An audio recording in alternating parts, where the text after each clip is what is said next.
itu kan terkait dengan laporan yang yang disampaikan oleh istri dari mantan supir pribadi Mbak Nindi, ya.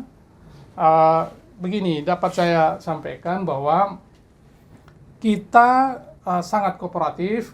Mbak Nindi dipanggil sudah panggilan pertama, tidak sempat datang oleh karena hari itu menjelang Hari Raya Idul Adha sehingga ada acara keluarga, dan kuasa hukum Pak Vino mendatangi pihak penyidik untuk menyampaikan situasi tersebut, halangan tersebut. Alasan daripada ketidakhadiran itu. Jadi kita sangat kooperatif berkoordinasi dengan penyidik untuk menyampaikan alasan-alasan yang patut mengapa tidak hadir dalam panggilan yang pertama sebagai saksi. Lalu panggilan kedua Senin berikutnya juga tidak berkesempatan hadir oleh karena, dan itu pun kita komunikasikan dengan pihak penyidik, oleh karena terdapat fakta bahwa sejak adanya laporan terhadap Nikita Mirzani di Polres Serang Kota, sejak saat itu tekanan, intimidasi, dan teror terhadap Mbak Nindi juga meningkat. Termasuk menjelang deadline dari pemenuhan panggilan yang kedua tersebut, ada pihak-pihak tertentu yang menelpon dengan menggunakan kata-kata yang sifatnya intimidatif dan cenderung melecehkan, dan ada juga fakta di mana ada pihak tertentu yang membuntuti bahkan menongkrongi di sekitaran kediaman Mbak Nindi selama 4 hari berturut-turut, sehingga menimbulkan ketakutan, ketidaknyamanan bagi Mbak Nindi. Atas dasar tersebut kemudian demi pertimbangan keamanan diputuskan untuk tidak dulu memenuhi panggilan tersebut. Namun demikian, perlu kami tegaskan bahwa kami terus berkoordinasi dengan pihak penyidik Polres Jakarta Selatan sehingga proses pemeriksaan dapat berjalan dengan baik. Secara prinsip kita kooperatif untuk pemeriksaan tersebut. Tapi panggilan ketiga juga dibilang mangkir, Bang. Nah, itu belum ada kita terima panggilan itu ketiga. kita belum menerima panggilannya sama sekali, ya. Tidak ada itu status. Aja belum kok jadi DPO. Orang saksi kok jadi DPO itu dari mana ceritanya? Dicari, Bang. Dicari, Bang. Dicari dari mangkir, Bang. Kalau dicari itu biasa aja, tapi bukan masuk dalam DPO. Iya kan? Pencekalan itu, Bang. Tidak ada juga pencekalan, tidak ada DPO. Oh, berarti kalau dicari bukan DPO, Bang, ya? Bukan. Tapi tetap dicari, ya? Orang mencari saja kan bisa. Tapi masuk dalam daftar pencarian orang itu ada tata cara, ada prosedurnya tersendiri. Bukan begitu caranya. Sebenarnya keberadaannya di mana, Bang? Kok ngumpet-ngumpet dulu? Tidak ada yang ngumpet. Kita sudah menyampaikan secara komunikatif kepada pihak Polres, penyidik Jakarta Selatan, dan kita sedang terus melakukan komunikasi dan koordinasi agar proses pemeriksaan dapat dilangsungkan dengan baik. Kita sedang mempertimbangkan itu untuk ke LPSK dan juga mempertimbangkan itu ke Komnas Perempuan dan Anak.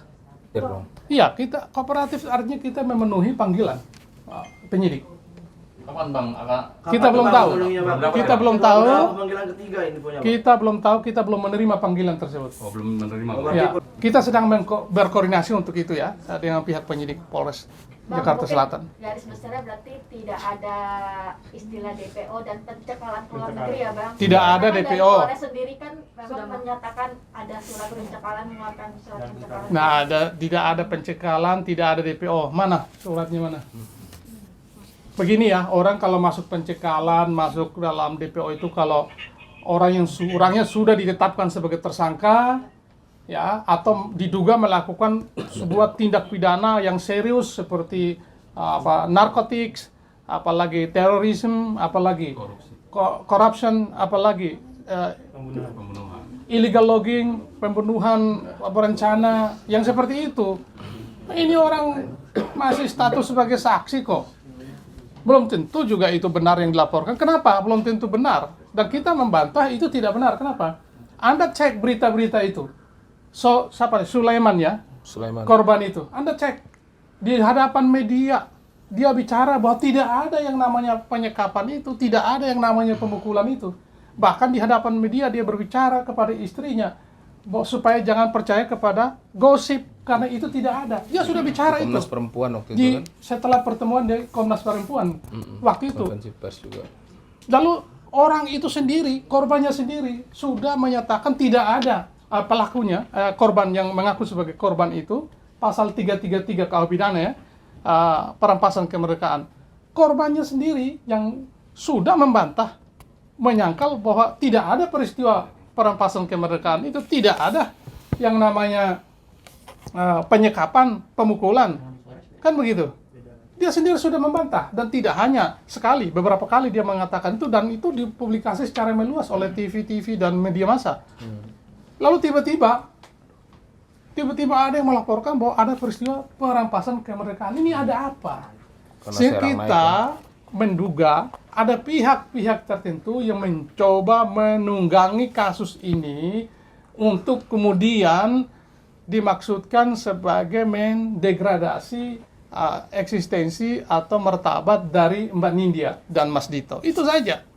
Jadi apa kepentingannya? Kalau orang itu sudah mengatakan saya tidak pernah disekap, saya tidak pernah dipukulin, kok tiba-tiba ini dilaporkan, apa masalahnya?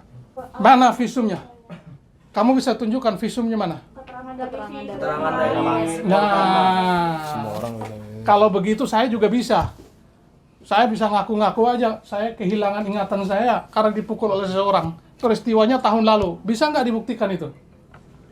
Hah? Tapi Bang, kenapa Mbak Nindi nggak mau preskon ya sampai saat ini? Untuk klarifikasi lah intinya begitu. Ya, sudah diberikan kepada kuasa hukumnya. Kami juga kuasa hukumnya Mbak Nindi, jadi tidak ada masalah dengan itu. Sepasang ya Bang. Gitu. Jadi selama belum ada barcode seperti visum itu masih membantah adanya. Kita bicara ini hukum. Anda menuduh orang melakukan sebuah tindak pidana kejahatan, tentu harus ada buktinya. Anda mengaku bahwa Anda tulalit, Anda tidak bisa berpikir oleh karena penyekapan itu. Bagaimana cara membuktikannya? Saya mau tanya, peristiwa itu sudah terjadi pada bulan, kalau tidak salah, Februari tahun yang lalu, kalau saya tidak salah. 2021, satu tahun sebelumnya. Bagaimana Anda bisa membuktikan itu? Coba, ayo, saya tantang nih. Gimana cara membuktikannya? Bahwa peristiwa dia tulalit atau lupa ingatan atau sering tidak berpikir jernih itu karena peristiwa itu. Bagaimana cara membuktikannya? Apakah ada visum yang menyatakan seperti itu? Jadi jangan juga menuduh tanpa dasar, tanpa bukti. Karena itu juga berbahaya. Bisa menjadi ancaman tersendiri, pidana tersendiri. Mencemarkan nama baik orang lain. Begitu. Tadi kan kita udah sampaikan, tidak melakukan tindak pidana penyekapan sebagaimana yang dituduhkan. Jelas ya?